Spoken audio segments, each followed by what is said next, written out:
திரு ஸ்ரீராம், இங்க என்டிஏ கூட்டணி வெற்றி பெறும், அதிமுக ஆட்சி அமைக்கும் அப்படின்னு திரு எடப்பாடி பழனிசாமி சொல்றது, பரப்புரைகளில் பேசுறது அதிமுகவினருக்கா அல்லது உள்துறை அமைச்சர் அமித்ஷாவுக்கா?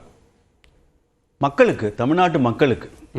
அதுவும் நீங்க ஒரு 10 நிமிஷம் முன்னாடி நீங்க டெலிகாஸ்ட்ல பண்ண நியூஸ் வைப்ல ரெண்டாவது சுற்றுல ஓட் வைப்ஸ்ல ரெண்டாவது சுற்று, முதல் சுற்றுல பின்தங்கிய என்டிஏ, இப்போ ரெண்டாவது சுற்று அந்த ஓட் வைப் சொல்றது வந்து 115லேருந்து 125, அதாவது ஆட்சி அமைக்க போகும்னு நீங்க சொல்ற ஓட் வைப் சொல்லுது. ஸோ இதுதான் மக்களின் எண்ணம். ஸோ ரெண்டாம் சுற்றுல மேல என்டிஏ வந்திருக்குன்னா, அதிமுக தலைமையிலான என்டிஏ வந்திருக்குன்னா இதுக்கு மேல வரும். இதுக்கே அங்க அசெம்பிளி கூட்டணி ஆட்சி வரும் அப்படிங்கிற மாதிரி தானே? I think minimum required for state assembly is 112 நினைக்கிறேன், இல்ல 118 117.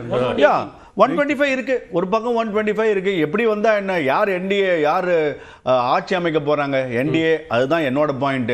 கூட்டணி கிட்டனா நெக்ஸ்ட் இப்ப வரப்போறது அவர் அதை ஸ்பெசிஃபை பண்றாரு, என்டிஏ வெல்லும், அதிமுக ஆட்சி அமைக்கும். ஆமா, சோ இங்க தெளிவுபடுத்துறேன். ஏன்னா அந்த நம்பர்ஸ் பத்தி பார்த்தா திமுக சைட்லயும் 104ல இருந்து 114 தானே. அங்க மட்டும் எப்படி தனி மெஜாரிட்டி இல்லையே, அங்கேயும் கூட்டாட்சி மெஜாரிட்டி தான் அங்கேயும் வருது. அவங்க திமுக கூட்டணி ஆட்சி அமைக்கும்னு தெளிவா தானே சொல்றாங்க. ஏதாவது கன்ஃபியூஷன் இருக்கா? இன்னைக்கு கூட்டணி ஆட்சி தான், இன்னைக்கு இங்க அப்ப கூட்டணி ஆட்சி தான், அதைத்தானே இவர் தெளிவுபடுத்துறாருன்ற. என்டிஏ வெல்லும், கூட்டணி வெல்லும், ஆனா அதிமுக ஆட்சி அமைக்கும் அப்படிங்கிறாரு. அது அதிமுகவின் தலைமையிலான ஆட்சின்னு நான் பாக்குறேன். இப்ப எப்படி வரும்ன்றது எனக்கு அதை பத்தி இப்போதைக்கு அது ரெண்டாவது சார். இன்னைக்கு என்ன மனநிலைமை என்ன, இன்னைக்கு அதிமுக தலைமையிலான என்டிஏ ஆட்சி அமைக்க போவது உண்மை.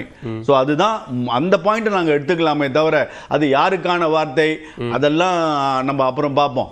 ஸோ இங்கே ராகுல் காந்தி கூட ஒத்துக்கல, காங்கிரஸுக்கு இந்த சீட் நம்பர் அவர் ஒத்துக்கவே இல்லை.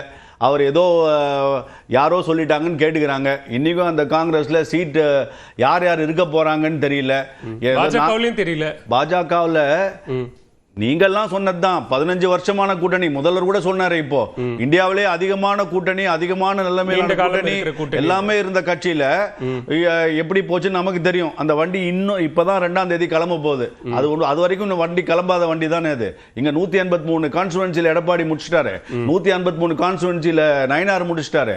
இந்த கூட்டணியில முதல்ல நீங்க கூட்டணி என்னெல்லாம் ஆகும்னு பாத்தீங்க, கூட்டணியில சீட் அலோகேஷன்ல பிரச்சனை வரும்னு பாத்தீங்க, பிரச்சனை வரல. நீங்க எதிர்கட்சிகள் அவர்களுக்கான சப்போர்ட் செய்பவர்கள், கூட்டணி கட்சி சீட்ல எந்தெந்த கான்ஸ்டிடுவன்சில பிரச்சனை வரும்னு பாத்தீங்க, அங்கேயும் பிரச்சனை வரல. ஆனால் நாங்கள் எல்லாம் ஒன்றாக இருக்கோம்னு சொன்னவங்கல்ல முதல்ல இருந்து இப்ப வரைக்கும் பிரச்சனை தான். சோ அதிமுக என்டிஏ அலையன்ஸ் நீங்க அது பிரச்சனைங்கிறீங்க, அது அவங்க ஜனநாயகம்னு சொல்றாங்க. அது உங்களுக்கு அதே அதிமுக பாஜக வந்தா மட்டும் அடிமைத்தனம்னு வாங்கல்ல. உங்க ஜனநாயகம் இங்க யாரு அடிமைன்றது மக்களுக்கு நல்லா தெரியும். யாரெல்லாம் வேறு வழியின்றி எங்கெங்கே இருக்கிறார்கள் என்றது மக்களுக்கு நன்றாக தெரியும்.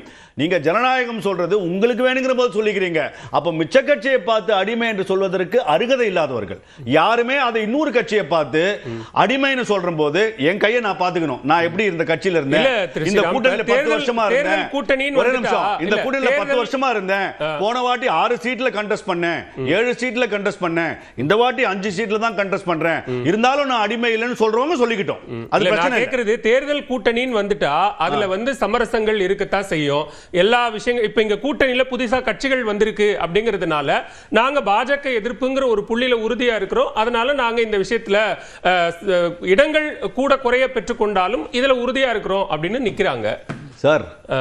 கூட்டணி திமுக கூட்டணியில் இருந்த இருக்கக்கூடிய கட்சிகள் எல்லா கட்சிகளுமே அதிகமாக ஓட்டு வாங்கிய கட்சியை கம்மியான ஓட்டு வாங்கிய தேமுதிகக்கு நீங்க 10 சீட்டு கொடுக்குறீங்க.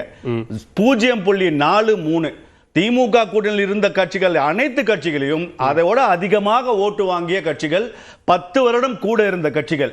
நீங்க வெறும் 0.43 வாங்கிய தேமுதிகக்கு நீங்க 10 சீட்டு கொடுத்துட்டு அது ஜனநாயகம், அது உங்களுடைய சாணக்கியத்தனம், அதெல்லாம் நீங்க சொன்னீங்க சொல்லிட்டு இருங்க, அது ஒன்றும் பிரச்சனை இல்லை. இங்க அப்படி இல்லை என்பதுதான் என்னுடைய பாயிண்ட். முதற்கட்ட பார்வையை எடுத்துக்கிறேன். பேசலாம் திரு கோட்டீஸ்வர். இங்க தொடர்ச்சியா தொகுதி உடன்பாடு, கூட்டணி விஷயங்கள் அதெல்லாம் பேசும்போது சில சலசலப்புகள் எழுந்தது. அது எல்லாம் முற்றுப்புள்ளி வைக்கிற விதமாகத்தான் இன்னைக்கு இது ஒரு நீண்ட கால கூட்டணி அப்படிங்கிற வகையில் முதலமைச்சர் பேசியிருக்கிறாரா? எப்படி பார்க்கணும்? டீ பார்ட்டினாலுமே நம்ம ஊரில் விசேஷம்தான். அது சின்ன லெவல்னாலும் சரி பெரிய லெவல்னாலும் சரி. இப்போ வரலாறு பார்த்தீங்கன்னா நமக்கு பாஸ்டன் டீ பார்ட்டி இந்த எப்படி வந்து வரலாறு படித்தவங்களுக்கு தெரியும். அதுக்கப்புறமா ராஜ்பவன் டீ பார்ட்டி அதிகமாக செலவு பண்ணி அது விரயமாக போகுது மக்கள் பணம் அப்படின்ற மாதிரி. அப்போ அந்த வரிசையில் வந்து இன்றைக்கி முதல்வர் வந்து ஒரு டீ பார்ட்டி வைக்கிறாரு. இந்த முதல்வரோட இந்த டீ பார்ட்டி ரொம்ப ரொம்ப முக்கியம். எதனால் அது வச்சுருக்காங்கன்னு நான் புரிஞ்சுக்கிறேன்னா, இந்த கூட்டணியில் ஒரு சில சலசலப்புகள் வந்திருக்கு. ஸ்ரீராம் அவர்கள் சொன்ன மாதிரி டிஎம்டிகே வந்ததுக்கு பிறகு டிஎம்கேக்கு முன் அப்படின்னு பார்க்கும்போது டிஎம்டிகே வந்ததுக்கப்புறம் ஒரு சில சலசலப்பு இருக்குது. அதை அந்த இடத்துல அவர் உணர்றாரு. அதை சரி செய்யறதுக்கும் அந்த பிரச்சனை இருக்கக்கூடாது, அந்த கூட்டணி வெற்றி பெறணும் அப்படின்றது ஒரு வியூகமாகவும் சரி ஒரு நட்பு ரீதியாகவும் அதை சரி செய்யறதுக்கு ஒரு முயற்சி பண்ணுறாரு. அந்த முயற்சியில் கிட்டத்தட்ட ஒரு வெற்றி பெறுவாருன்ற நம்புகிறோம். இதெல்லாம் வந்து எதோட பார்க்கணுன்னா, திருமாவளவன் அவர்கள் வந்து ஸ்டேட் பாலிடிக்ஸ்க்கு உள்ள வர்றாரு. ஒரு எம்பியாக இருக்கிறவர் வந்து காட்டுமன்னார் கோயிலில் நானே வந்து நிற்கிறாருன்னா அப்போ அதுக்கு பின்னாடி ஏதோ ஒரு அரசியல் இருக்குது. அது என்ன அரசியல் ஏது அப்படின்றது அந்தந்த கட்சியில் இருக்கிறவங்க அதை இது பண்ணுவாங்க. இப்போ இந்த மாதிரி டீ பார்ட்டியில் இந்த மாதிரி விஷயங்கள் கூட ஐஸ் பிரேக் பண்ணி என்ன காரணம் இது, அவரும் வந்து ஒரு சில மாற்றங்கள்லாம் வருன்ற மாதிரி சொல்கிறாரு. அப்போ அது ஒன்று. அதுக்கப்புறம் அதன் தொடர்ச்சியாக வந்து ஒரு சைடு டீ பார்ட்டி முடிஞ்சோட அந்த கையோட இல்லை டீ பார்ட்டி நடக்கிற அந்த கையோட நாமினேஷன் நடந்திருக்கு. இதில் வந்து 4 முதலமைச்சர் வேட்பாளர்கள் நம்ம மாநிலத்தில் இருக்கிறாங்க. முதல்வர் ஸ்டாலின் அவர்கள், எதிர்க்கட்சித் தலைவர் எடப்பாடி பழனிசாமி அவர்கள், அப்புறம் அண்ணன் சீமான் அவர்கள், அப்புறம் விஜய் அவர்கள். இதில் பியூட்டி என்னென்னா, லேட்டாக வந்தாலும் விஜய் சார் வந்து பிஜேபியோடவும் காங்கிரஸோட முந்தி விட்டார். ஏன்னா வேட்புமனு தாக்கல்ன்றது தாவேக்கா இன்றைக்கி ஓப்பன் பண்ணிட்டாங்க. அப்போ இந்த இடத்துல வந்து தேசிய கட்சிகள் நாங்கள் தமிழ்நாட்டை ஆளணும், நம்ம தமிழ்நாட்டில் எங்களுக்கு ஆட்சியில் பங்கு அதிகாரத்தில் பங்குன்னு வேணும்னா டெல்லிக்கு எடுத்துன்னு போய்க்கிறாங்க பேப்பர் ஒர்க்ஸ்லாம் முடிக்கிறதுக்கு. வாங்கினது 28 சீட்டு இல்லை 28 சீட்டு. அதில் வந்து இந்த நேரம் வேட்பாளர் பட்டியல். இப்போ எவ்வளவு குளறுபடிகள் எவ்வளோ பிரச்சனைகள் தேசிய கட்சியில் இருக்குன்றதை அதை ஃபஸ்ட்டு பார்க்கணும். அதை தாண்டி வந்து பிரியன் சார் வந்து ஒரு விஷயம் இந்த தேர்தல் வாக்குறுதியை பற்றி சொன்னார்.